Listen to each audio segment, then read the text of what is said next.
Ready? We are ready. Hi, everybody. Hi. Welcome to another episode of FreudenFreude, where Sandra and I bring you content to help you grow and develop as a person and as a leader. Happy New Year, Sandra. Happy New Year, Claudia. Happy New Year. How are you feeling, Claudia? I'm here, which is great. I'm still battling the remnants of COVID, and it's actually quite bad in terms of being able to get air and just being up and about. So I'm not really working yet, but I could miss our weekly life now, could I? So I hope I'll do okay today. How are you? How did you start the new year? I'm doing fine. I am starting lazy. Okay, I'm going to confess it. I'm just starting lazy. I decided that, yes, I do want to give it my all this year. The 2023, I wanted to be all about, working and giving and doing and going after the people and letting them know that, we're here as coaches, to help them. We're coaches. We're coaches. Exactly. And we're here to help them. So, but I decided that I was first going to take me my time, because it just seems, I don't know if it's for you, but for me, it feels like really my body was ready for the new year, and I reset. Like, I feel exhausted. I feel like every single move that I do just feels exhausting. So I thought, if this is how it's feeling, then I need to give myself some time. Yeah. So I'm doing that. Perfect. That's great, because we all know it's a marathon and not a sprint.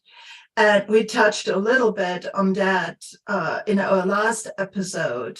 Yes. Where we talked about looking forward, looking back, that so many people, as they do the New Year's resolutions and things like that in the beginning, they go so full steam that they are literally already falling off the wagon a month in, because the change is too abrupt, it's maybe too unreasonably proportioned or whatever, and they don't realize, no, there's so much time, and we have to kind of pace ourselves for what's to come. It's going to be a year, it's going to be the rest of our lives that lay in front of us, and taking good care of ourselves is really important. Even for me, I mean, I could probably this week already have pushed a little bit. I could have snuck in a few minutes here and there of work, but I really wasn't able to, right? And I think it's detrimental actually to recovery.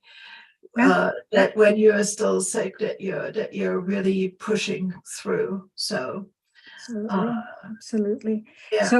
Here's something that I wanted to talk to you about, because I was thinking, how we can take it easy, what would make it like really something sustainable, because everything is about sustainability, right? Last year was all about sustainability here, sustainability that, and do this, and recycling, and blah, blah, blah. And so one of the other things that became a trend was, how can you keep your energy and then some, right? And so that you can continue what you started or would like to start in the new year. And I realized that, thinking about the times that I started the gym so many times, I'm sorry, I have to make that reference again, but the many things, like really many things, wanting to start a hobby, or wanting to wake up earlier, or 1 hour earlier, or go to sleep earlier, whatever it is, it somehow was easy at the beginning, but then it became unsustainable. And I was thinking, what makes it unsustainable? And I think it was because I was pushing myself. Number one, let's say, for example, if I wanted to go to bed earlier, I would push myself to do more things, like in less time. And so instead of focusing on doing the same things, let's put it that way, the same things, a routine, and just say, okay, well, what I couldn't do in this time, that's it, that's fine, I'll do it tomorrow, and go to sleep. Right. Because the thing is, when you say yes to something, like saying yes to spending an extra time for sleep and rest, you have to say no to other things. Okay, so there's always, in no matter what decision and resource allocation you take, there's always an opportunity cost. There's always a cost associated with it on the flip side. So absolutely, if you spend an hour doing something, you're not spending that hour doing something else. And it doesn't just magically make everything else compress to make time for that extra hour. And but right? let me say something, and this is another thing that a lot of us forget. Like, let's be honest, you and I forget that sometimes some probably 10 years ago, we were 10 years younger. And or maybe 20 years ago, we were single, right? And we didn't have the responsibilities that we have now. We didn't have to think about the house, the organization, what is missing, what you have to restock. Are the dogs okay? Are the pets okay? What time is the hubby coming? Oh, it's Friday night with the friends, go and play night and this and that. Whereas when you're single, all the energy that you do not use, cleaning the house and washing clothes for the hubby or preparing for dinner with the in-laws and all that kind of stuff, you use it towards partying, going out with the girls or with the guys, so you have all this energy. And when you get married, suddenly you're like scratching your head thinking, how is it possible that before I had all this energy and now I don't have energy? And you really forget. Yeah, and I actually think that it doesn't even have so much to do with your context. We're just getting older. And even if your context doesn't change so much, your energy levels, are not going to, and your stamina is not going to be the same than it used to be when you were younger. I think but we forget. No, I don't. I mean, it is, it is so obvious to me every single day. Oh, sorry, guys. Oh. It is so clear to me that it's a constant battle. But it's nice that you're able to forget, Sandra. Good for you. Good for you. I think that it comes into the fact that when we talk about resolutions and things like that and their impact on energy management, that there's, it's setting resolutions is like setting goals. So all the good things that we talked about keeping in mind when when you set goals, it applies to resolutions, right? The whole ecology. How does this affect my private, personal, social work ecosystem? What are the impacts on others? But also, is it realizable? Is it achievable? Is it, all these things that we talked about in our episode on goal setting? It kind of needs to apply. And so many of the resolutions, I think, are often just these, oh, it's New Year's, it's time for resolutions. I should be doing this, I should be doing that. And they're kind of oftentimes, I think for certain people, just pulled out of thin air. Without necessarily doing the deep work of what is this in service of? Do I do this in service of my future me and the life I want to build? Is this in service of the person I want to become? Is this in service of, living my values and, contributing to whomever I want to contribute, whether it's the planet or the families or whatever. And I think that because that is maybe not clear, you lack later on the engine to sustain it. Yeah.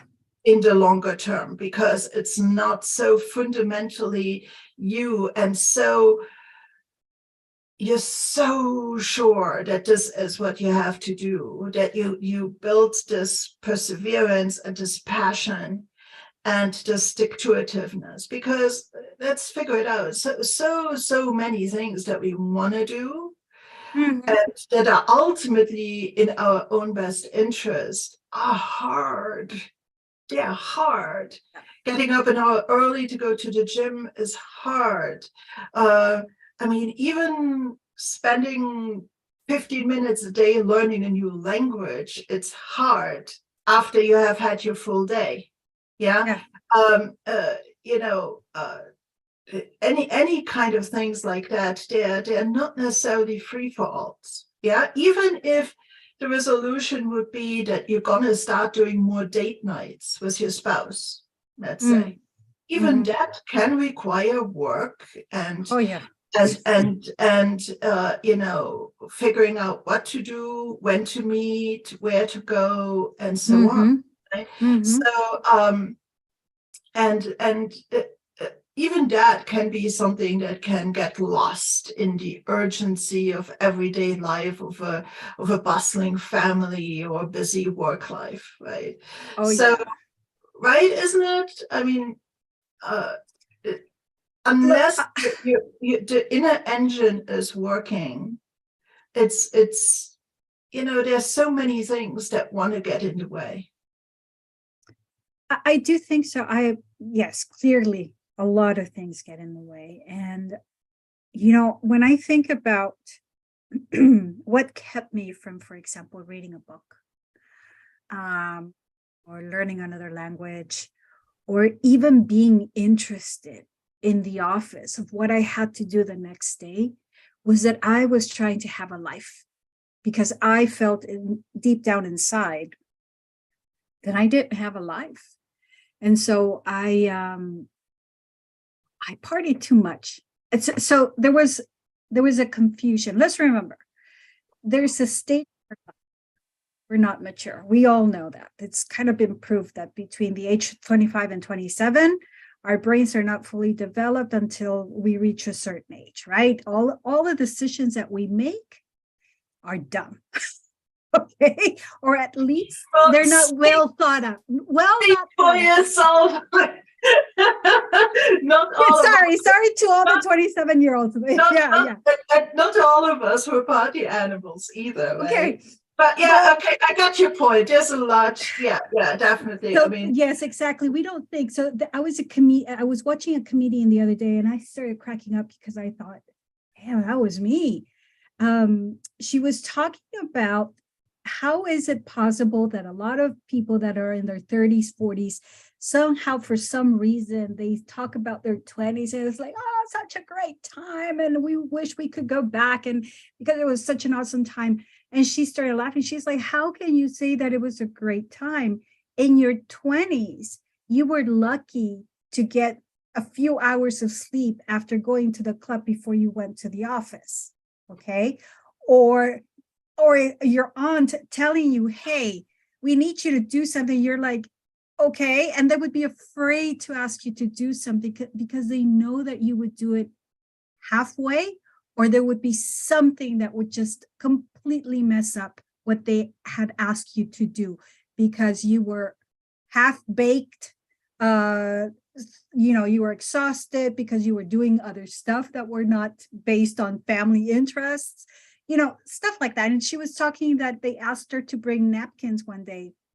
And she said, oh, cool, I got that. She ends up bringing Starbucks napkins. It was for Easter. It was for an Easter celebration, and she brings Easter napkins. In her mind, she was doing what they asked her to do. But if you think about it, yeah, she did it, but she did it halfway. She didn't have the ability to think the implications that it had to bring a Starbucks napkin to an Easter celebration, right? But on the other hand, it's just that we lack maturity and insight. That's confirmed. But, it's just really interesting that you share the history of Sandra's party animal, right? Because not all of us were like that. But I think that you lack maybe a certain foresight, and you're still trying to figure out the references. For me, my 20s were going off. Emigrating to a different country, studying abroad, things like that. And also a time actually of working hard and figuring out that, yes, this is actually where a lot of my power comes from. Because I was, this is no surprise of those who know me. I was like the quintessential nerd and proud of it. Thank you for the compliment.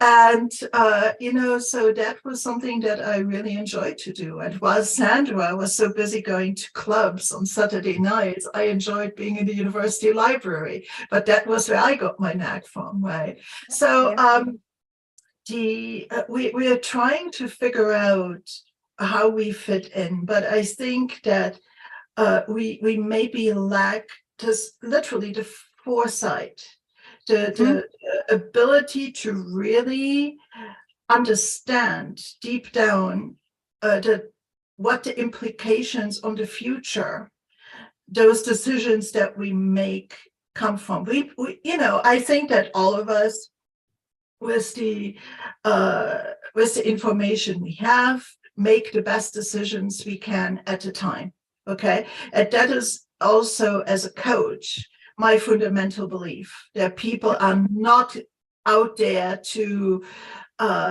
consciously sabotage themselves or constantly sabotage others, unless you have some, deviant criminal mind. But but for most of us, we do the best we can, given what we know and have.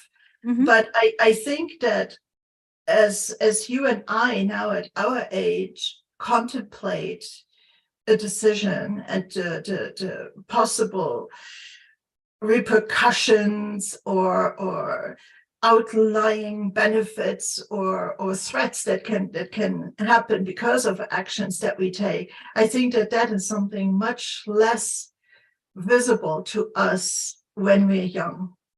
Because we are in the passion of youth, and we are like that, the passion of youth. The passion of youth, yeah, I mean, definitely, right? I mean, I met my husband in my 20s, so definitely the passion of youth. But but not just the passion in terms of your relationships, but in your own vision of your own future. Stuff seems so much more limitless.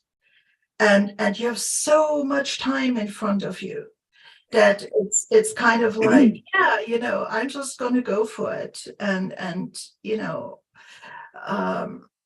that, I think, once you reach at least my age, you become more conscious of time. And that sometimes, for instance, getting a PhD now at my age, you think, not worth it anymore. Because you think already about so much time that needs to pass, and depending on what you do and how much it takes, I would be in my 60s before I get the thing. So is it really worth putting in all that effort just to have a PhD? At this point, for me, it's not worth it anymore. If I could have afforded it in my 20s, I think I would have gone for it. Okay. And so I think that there's just a different reference to our life as we get older, and we look at time horizons and we understand it better. We understand it better. We do. Look, this is what I enjoyed every single minute of what I did. There were, I lived my life, let's say the last 10, 15 years of my life, I lived them my way. And before I got married. And it was great. And I still yet sometimes think, I missed out on this. but the point here is that if I would have done what you did when I had the opportunity, because I had the opportunity, I chose chaos over knowledge. And that is the one part that I do regret, because not long ago, and you know this about me, that the journey that I've been going through for the past 4 years has been exhausting, has been long. It has made me cry a lot. It made me feel like, oh my God, I have so much to catch up to people, to knowledgeable people in the industry. What do I want to do with my life? Like, there was all of these things that I went through, because living here in Saudi Arabia just made me realize that. And I kind of do feel blessed that happened. Okay. That I found myself jobless because my career is not existent here. And that it made me question my life and my purpose. I kind of thought, what am I going to do with myself? I don't have a master's in this. I don't have a PhD in that I could have and should have done. So what am I going to do? What am I lacking? And I started, going through that search. Yes, like really seriously. I really went through that journey of finding myself. And I went through a lot of the things that I did wrong. And that made me cry even more, Claudia, because really it was me realizing, wow, instead of opening a book on a Friday night or a Saturday night, out of the many other nights that I had partied, no, I still chose to continue doing what I did. I'm not going to say that I have regrets. I don't have regrets. I just feel like, I could have been better. My life could have been better. But it was the choice. Yeah. It was a choice. And in the end, there's nothing really wrong with the choice that you took. I mean, take my laughter before as really just humor, because it's, would it have been fun to sometimes go and party? Absolutely. Yeah. Even if you're an alcohol lightweight like me, I'm your quintessential cheap date. Okay, 1 glass and I'm out. But it's we made choices this way or that way, and we all can look back and said, I could have, maybe I even should have. But in the end, that is water under the bridge. And, exactly.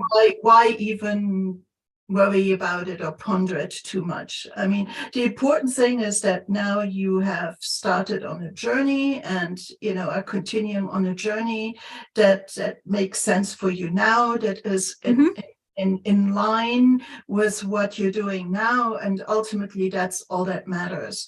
And the rest is all literally spilled milk. Because I'm sorry. What I thought it would help is to say, you know what? Yeah, I did all that, and that helps me to be a better coach. I believe it's my belief, because I kind of understand where some people are coming from. I put myself in the position to say, at first, 4 years ago, I was thinking I have so much to catch up. And then I realized that every day that I read something, I'm where I need to be. I don't need to be thinking that I need to catch up to anybody anymore. I'm gaining the knowledge as it has to be, because once you start, it's like life takes you into this route. It tells you all by itself where you need to go, because you start thinking, but what is this? I need to learn this. And then you start going and reading. Have that knowledge. Okay, now let's continue with this. Okay, and then you continue. And then once again, life tells you, oh, now you're missing this. Oh, okay. So for me, what matters is that I started late, but no, I think I started when I needed to start, because I Yeah. really truly feel better with myself. I really do. You know, you are enough. You are Mhm. enough. And like you said, it is this giving up on this idea that we can prepare for everything Mhm. ahead of time. That is something that doesn't really work out all that well. Yeah, because you You really know, don't know where you're going, right? it puts so much pressure on you, and guess what? You could finish all the preparation you want, and then life throws you a different curveball anyway.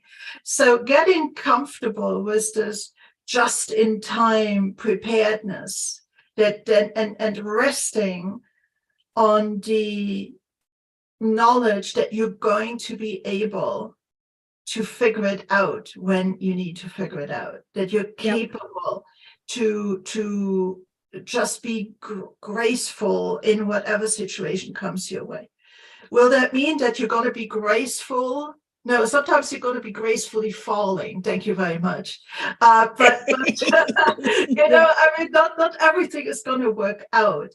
But so I really think that there's folks out there that get so paralyzed by their over focus on preparation that they never actually do the real thing. They never put themselves out there, right? I mean, let's look at us here. We started FreudenFreude, you know, because we thought it would be great and we Yep. would be able to talk about valuable information, and we wanted to make a contribution. But we are learning this whole Zoom, YouTube, LinkedIn thing as we go along. We learn how to interact on camera as we go along. And we just accept that over time we're going to learn, and over time you know, it's going to become more polished, and we're going to be able to provide more value. But we were very clear in our initial preparation meetings that we are in a learning process. Mhm. And we started the first episode back in November 2nd, I think it was, Mhm. knowing that it's just the first episode, and you know, likely a year down the road we're going to rewatch it and get a good laugh out of it. Yes, hopefully, really, that's what I'm looking for, to say, okay, oh, we could have said this, oh, we could have done that. But then again, that's what makes us better, right? The practice, the staying, this is what I believe. Okay, this is what I believe from what we've been talking about. I believe that some people say, consistency. I just say, just try to be there. I know that consistency is key, but for some people, consistency is not something, they will curl up and die, right? Trying to be consistent. That's not really what they're looking for. What they're looking for is to just be present when they can, which is something that we were talking about, right? As long as you present yourself, you don't know the opportunities that will show up. But this is what I thought. I think that in my way of thinking, and I'm not excusing anything, but I think it's going to make sense for the people that might hear it. I realized that the reason why I wasn't reading or studying or doing more, it's because my career happened as an accident. The thing that I'm doing, which is global mobility, that's really not a career. Now it is. Now you can study it in college and all that kind of stuff. Yeah, fine. But before, it wasn't. It was just something that happened. My career is in computer science, like you.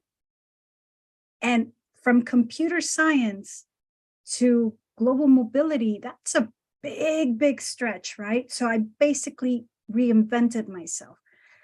So how can you study something on something that was not a thing back then, 20 years ago? So I kind of try to think, is that really the reason? Yeah, it probably is. Because I did read, for example, Reader's Digest. I like that. I liked it. I like to watch a History Channel. I like to watch about, the Egypt and the pyramids and all this kind of stuff. I love it. But that's something good for a conversation.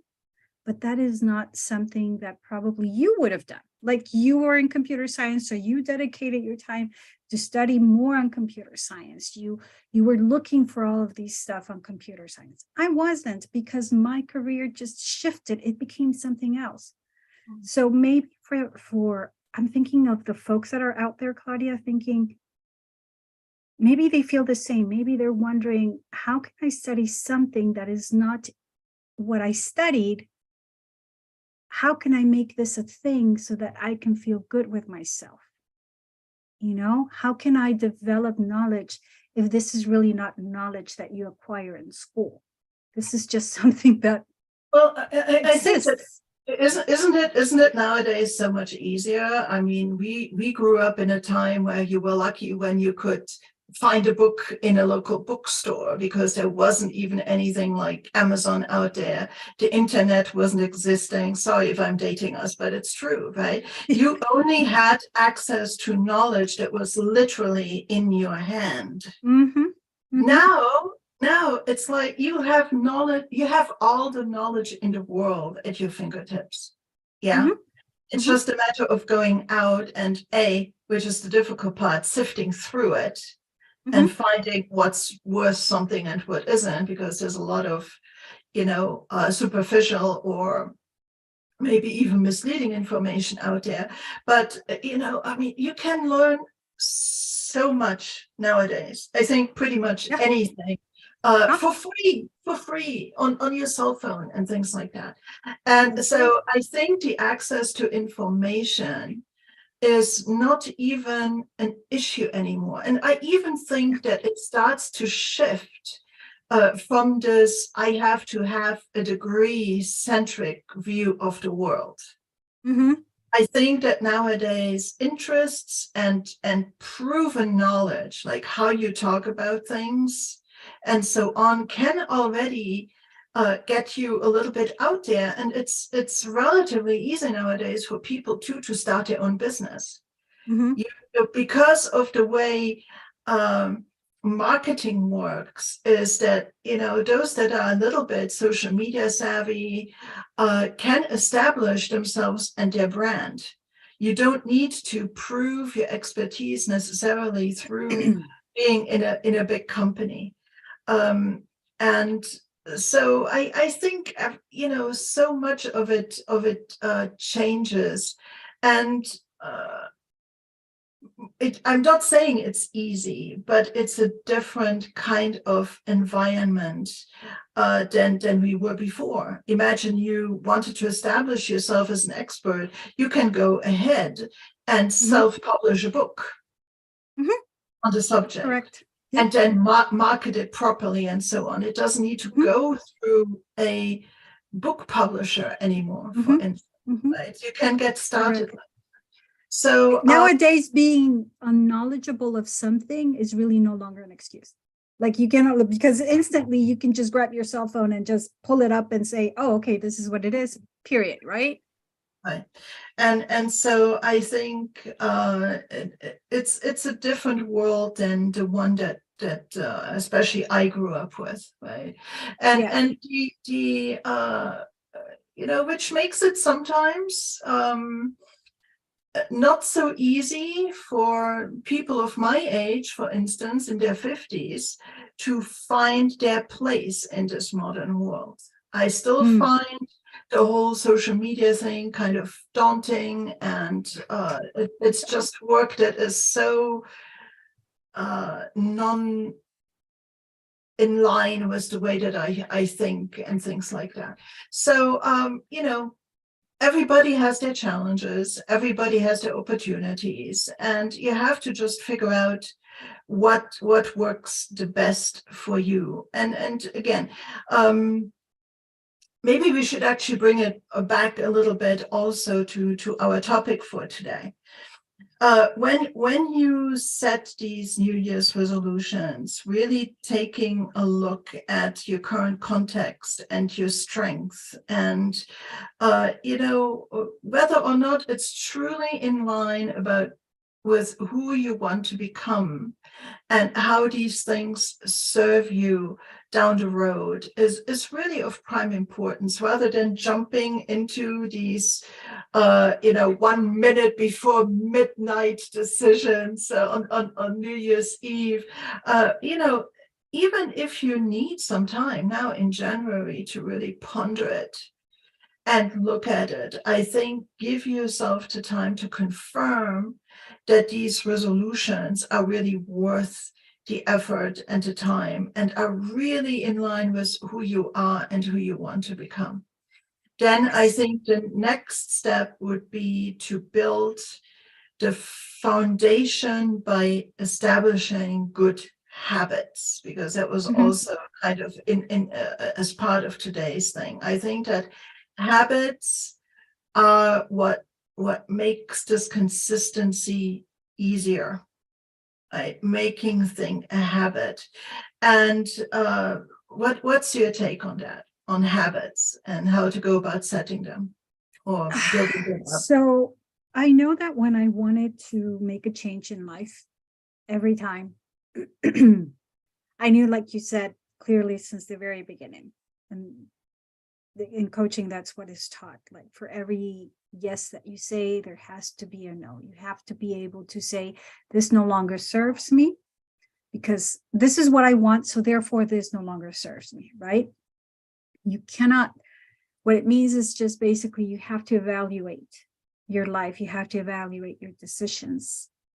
And sometimes, as much as it hurts, sometimes you even have to let go people, right? You have to let go things. You lose friends along the way because it no longer works for you. You have to be ready to make changes in your life, and sometimes drastic changes. Let's think about this. In Europe, it's very common for people to pick up and say, oh, I'm going to go to this country and work for some time, right? Because of the visa that you guys have. It's very common. In the United States, the most common thing to do is, to move from state to state, but to move from country to country, it's a bigger step, right? That's something that you require to do. So it requires a lot of mental preparation, right? Like you say, you have to really choose what you really want. You have to be honest with yourself. You have to revise your goals and see what goals you achieve, which ones were harder. And if they were harder, were you being realistic? 3, it's about once you know that what you want to achieve is realistic, then how are you going to achieve them? Which normally comes with having to decide that, most probably you need to go and take a course, invest in yourself. That is the best thing that you can do. And then for me, 5 is to be checking on yourself, like really every 3 months.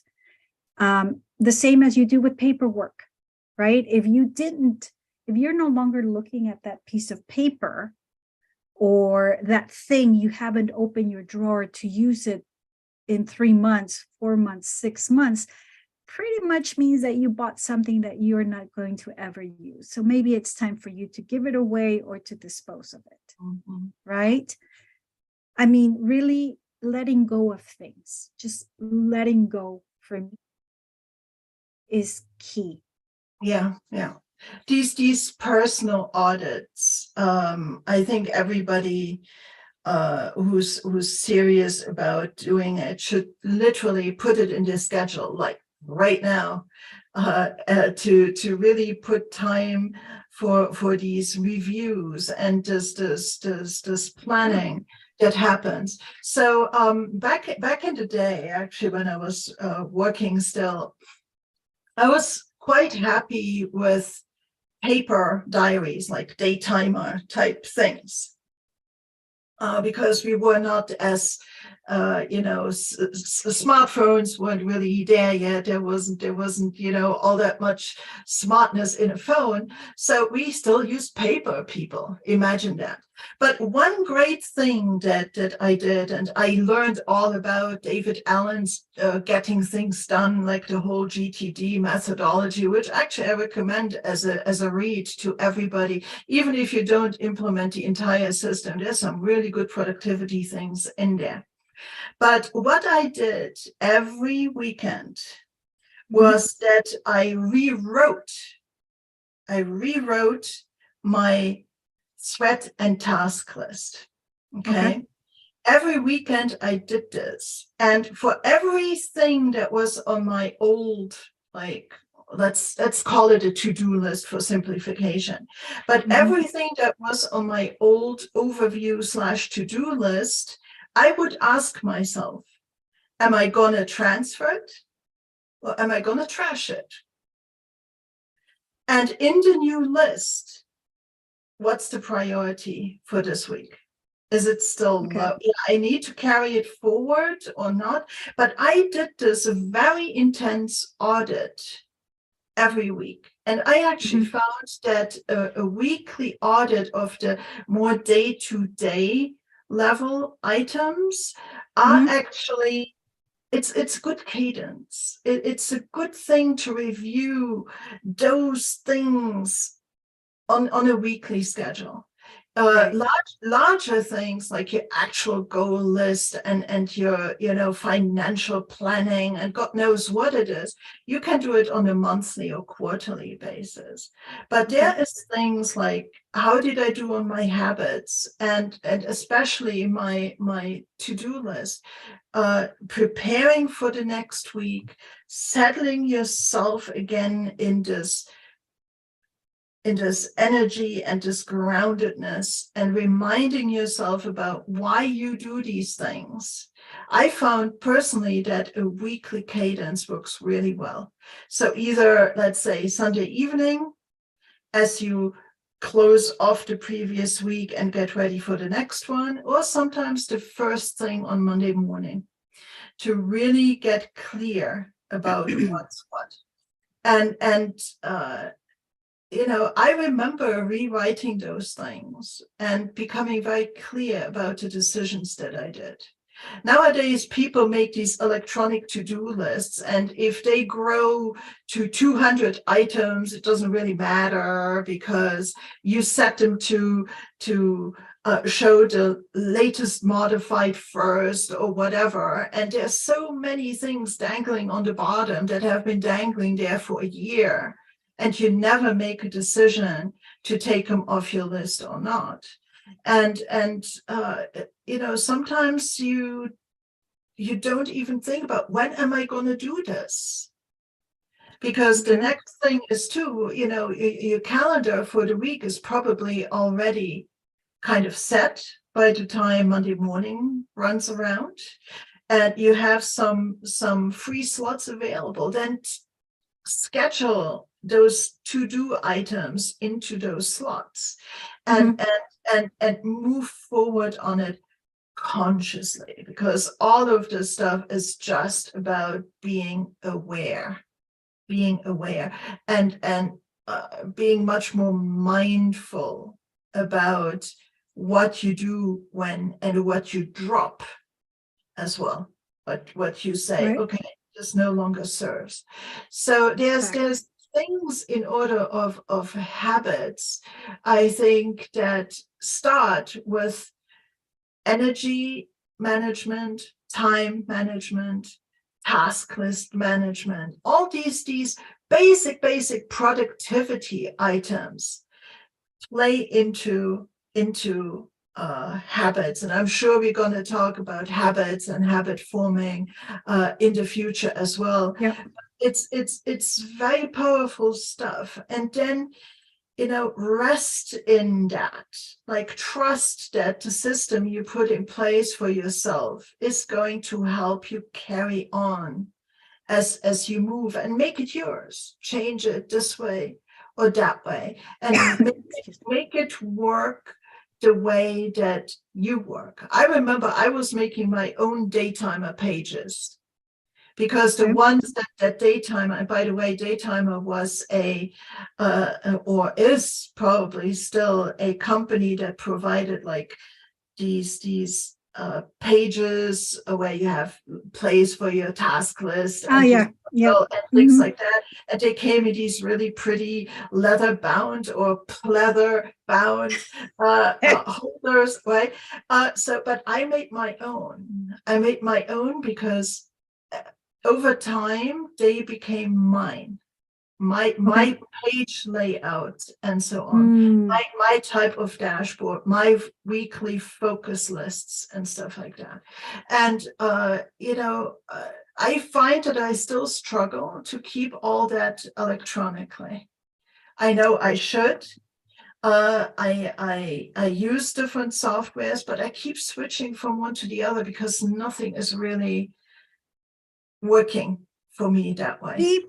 That we are, well, I'm saying we because I'm trying to think if probably you're like me. I am a visual person, right? If for me, visualizing, if I don't visualize it, I don't absorb it.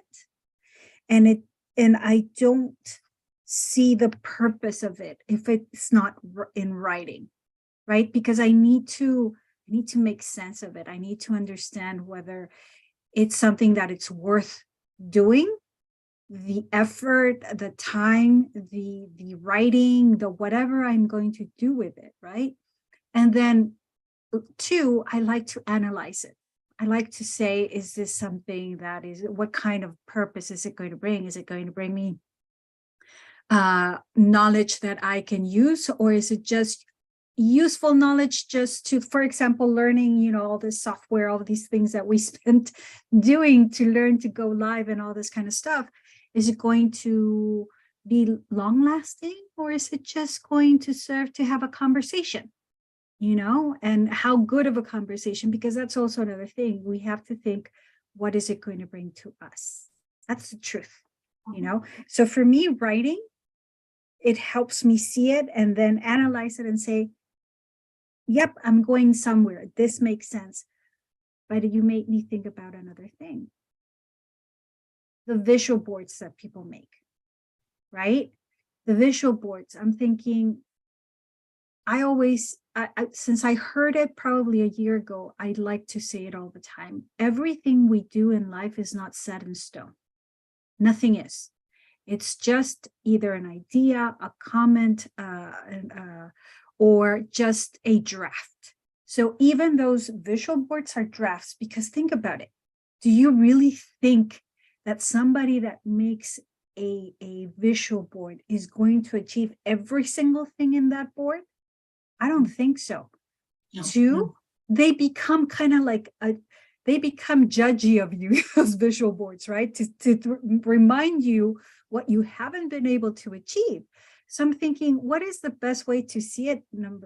Like I said, think about it as a draft. So if you did not achieve all those things that you have in your visual board or in your writing, I always think, what if you had a second board where you can transfer the you've actually done, so that you can actually see that if what you do is either worth doing, or you haven't prepared yourself correctly, or it's not the time yet to achieve it. Yeah, I really think that we shouldn't be limited to one kind of thing. And maybe it's also my personality. I like to keep things like with like and group things and things like that. So and actually, I just opened a parenthesis, but I'm actually a fan of brag boards. Yes, let's make a board where we pin all the things that we can brag about. Yeah, a Mm, picture of your diplomas, and brag about your husband and your children, and brag about your house, or brag about, a trip you took, or brag about whatever, just okay. whatever gives you the sense of self-confidence and achievement and success, and stare at it and add to it as more things pop up, and how you remember things or you actually do things, add to it. Mhm. Because Okay. we very often forget. We can talk for hours about all the negative stuff that happened in our lives, but very few of us actually learn how to brag. Some of them do it too much, but how often do we self depreciate ourselves, and not stand in the knowledge of things that we did well and things that Mhm, we accomplished? And mhm. these things are not items that you ever need to share with anybody. You can if you want to, but they are for you. They are there to Mm, help you, like, sit strong in the knowledge that you have also been successful and you have also achieved things. And that gives you a little bit of gas in the tank to go and do other things. So uh close parenthesis about the brag board, but the vision boards, yeah. um it's just one possible future, and some of them are totally dream based, right? a I want to-do list. to no, but some of them are like maybe a stretch, like the big yacht. or Yeah. an itty bitty skinny person in that leotard or something like that. Yeah, it's not going to be me anytime soon, people. But it's just possible worlds. Maybe Mm, not probable, but possible worlds, or at least directions, overarching directions of where we want to go. But then, and it's okay to do that. I mean, I have also still, some really nice dreams and things I want to mm. upgrade and things like that. Yeah, why not? Right. For instance, I own a beautiful Steinway A antique grand piano. Right, it's right over there. But do I sometimes still dream of owning a modern Steinway that's bigger? Sure, I do. Yeah, but is it in the realm of the possible? Yes. Is it probable? Not in the immediate future, but that, for instance, might be something that I plop on my vision board. Why not? Yeah, It's a dream. It's a fun thing to think about. Yeah, if yeah. you want to daydream while you drink a nice cup of coffee and you stare at this thing, they're the things that make you feel good and daydream about. But Yes. I think what you were talking about is more in the immediate, right? Of like the repercussions about specific goals, and more of those achievable or smart kind of things that you're talking about. Are those the vision boards you were talking about? Well, for me, the vision boards normally are, for example, what people want to achieve, right? Because that's really what the purpose of the vision board is, to say, oh, in a year or 5 years from now, I'm going to have, like you were saying, the nice big yard, the picket fence, the white fence with the beautiful golden retriever, and the hubby that is coming home. And, I'm always wonderful and beautiful. Oh, yeah, you know, you have all of those dreams. Those are, for me, it's a to-do list. It's another to-do list.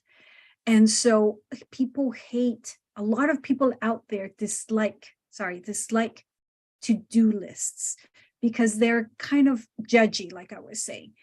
Because if you don't achieve it, you start feeling bad with yourself. You start feeling like, oh, what did I do wrong? Where did I go wrong? And you start feeling like a failure and oh, blah, blah, blah. That's what a to-do list for me sometimes feels, even if it's for the day, even if it's a to-do list for the day, right?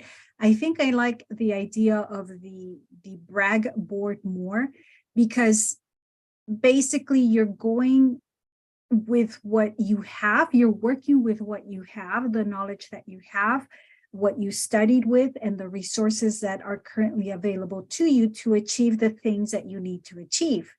And Yeah, once you've achieved them, they're there, they look beautiful, and you feel good with yourself.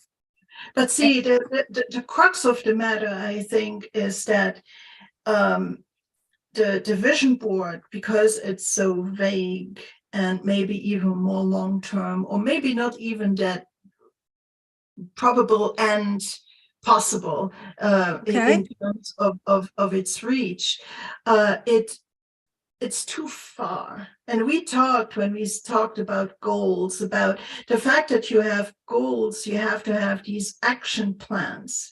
And these action plans can be rooted in a far away time horizon, but then you set milestones in the middle and you try to move towards the achievement of these milestones. And as the milestones become closer and closer, the actual things you have to do to get there become clearer and clearer. And those things belong on the to-do list. On my to-do list for the next weeks or week, there is not buy a yacht. Okay. Right? So the buy a yacht is way in the future, but it might be set up, call the accountant to or the bank to set up a savings plan, or whatever the thing was to get you there. I'm not saying anything bad about owning a yacht, people. That's not the point here. No. It can be whatever it wants to be, but maybe the owning a yacht for most of us is a big stretch. It's not something that might be I mean, Luxembourg is landlocked people, right? I mean, so it's not necessarily something that people here necessarily pick as their next goal to own. So it is something that's quite removed from reality and require a very big investment. Even to use the yacht, you would need to go to southern France or whatever. So I think that the to-do list or the habits that I'm referring to are the small, tiny steps that you need to consistently take to move in the direction of your larger goals that might very well live on a vision board. Right. But it's like literally the time horizon of your to-do list, not your milestone and goal action plan, but the actual to-do list and the things that need to be done this week, let's say, they have a much shorter time horizon of a week or a month or 6 weeks, and probably not even beyond that ever. So maybe it's many future episodes of us talking about it, maybe drawing out some good examples. But I think that the habits that we put in place and the focus we bring consistently and maybe review weekly, as we do our weekly review, is really going to get us a long way towards being more productive on our journey to our goals. Because the thing is, if we are so focused on it and review consistently, we will spot deviations.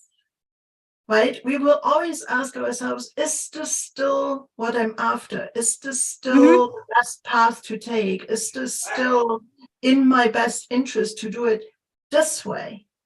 And we will notice it relatively quickly rather than noticing it 3, 4, 5, 6 months down the road. Yeah.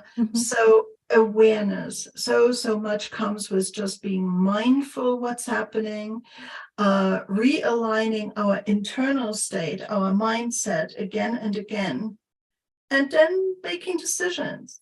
No, I'm not going to do that anymore, or I'm going to do it differently. Or yes, this is still good. I'm going to continue on this path. And I think that that is a long way to go. And if you set now New Year's resolutions, and you start incorporating it, and you came up with, let's say, some action plan, and you started putting it on your to-do list, it's okay. Because you're going to review this list, you're going to review the action plan, you're going to make decisions. If this week you felt overwhelmed going to bed an hour earlier or getting up an hour earlier to go to the gym and it didn't really work out, adjust it on Sunday night. Make adjustments, or even during the week, do it differently, and find your pace. There's nothing wrong with New Year's resolutions. There's nothing wrong with being thinking big. There's nothing wrong with choosing whatever direction you want to go in. Just adapt, be flexible. It's not cast in stone, and just make it yours and find your way of doing it. Yeah. And some things are going to fall by the bandwagon. You might not be able to do it all, but if you stick with it and you're conscious of your choices and mindful of what's happening, it's going to get you a long way. That's wonderful. I like that. I think with that, Claudia, we should end. We went past the time, 4 minutes. There you go. There you Incredible. I would have continued talking. You know what we missed that we forgot to talk about? What are the traditions that we do for New Year's? And yes. I know, but we could talk about it probably next week, or we can record one talking about those kind of traditions. So we'll see what we can do with that. But we would love to hear what you do for the New Year's, what kind of funny traditions you do, or even not funny, but you really truly take them at heart and you say, this really works, like wearing red underwear to New Year's. And having money in your pocket, exactly. Filling up your wallet beforehand. Yes. Yeah, I mean, let us know. It would be fun to know. Do you pop the champagne or the cremant like we do here in Luxembourg? Or, do you kiss under whatever the fireworks? Yeah, definitely. Let us know. And you know what? Let us know about your resolutions that you took. We would love to hear. One last thing I want to put everybody on the way is that helping people figure this out is what coaches do. Okay, so you're not alone if you need a little bit of support as you figure these things out and you are on your journey. So always feel free to reach out to a competent coach or us, and we would love to work with you. And so let's wrap it up with that. I'm really quite exhausted right now, I must admit, but it was so much fun, Sandra, so much fun. Likewise. As usual, I don't regret having shown up today. So everybody, if you like what you heard, please subscribe to the channel or our LinkedIn page. Give us some love in your comments and likes and things like that. We would really appreciate it. And do tell your friends. Okay, we will be with you again next week at 6 p.m. Central European Time. And Sandra, I look forward to it already. Likewise, Claudia, the same way. Okay. Better. And thank you everybody for watching. Bye-bye. Fabulous. Bye-bye.